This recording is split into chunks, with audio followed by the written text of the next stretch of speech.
Hi అండి, purple colour grapes ఒక పావు కిలో తీసుకున్నాను. దానికి ఇంత జ్యూస్ వచ్చింది. ఒక స్ట్రైనర్తో వడపోసుకున్నాను మిక్సీ చేసి. దీనికి ఒక గ్లాస్ వాటర్.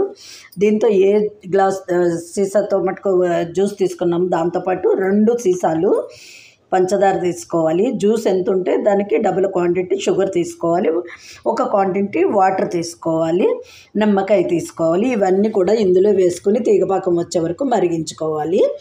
లేదు షుగర్ వేసి ముందు తీగపాకం వచ్చిన తర్వాత వాటర్, షుగర్ వేసిన తర్వాత తీగపాకం వచ్చిన తర్వాత జ్యూస్ యాడ్ చేసుకోవాలి చల్లారిన తర్వాత.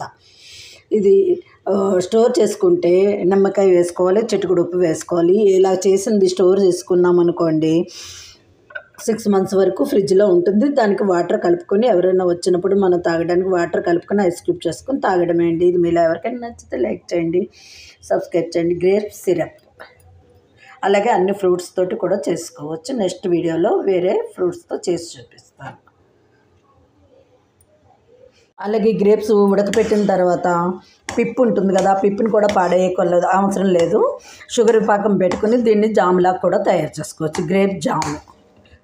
ఇది మీలో ఎవరికైనా నచ్చితే లైక్ చేయండి, సబ్స్క్రైబ్ చేయండి. Thank you. గ్రేప్స్ జామ్ ఇది మన బ్రెడ్కి, చపాతీకి అన్నిటిలోకి నంచుకుని తినేయచ్చు. దీనికి కొంచెం స్వీట్ కంటెంట్ తక్కువ అవడానికి నిమ్మప్పు యాడ్ చేసుకోవచ్చు, లేదంటే ఒక నిమ్మకాయ పిండుకోవచ్చు. చల్లారిన తర్వాత కొంచెం సాల్ట్ ఒక పించ్ వేసుకోవాలి.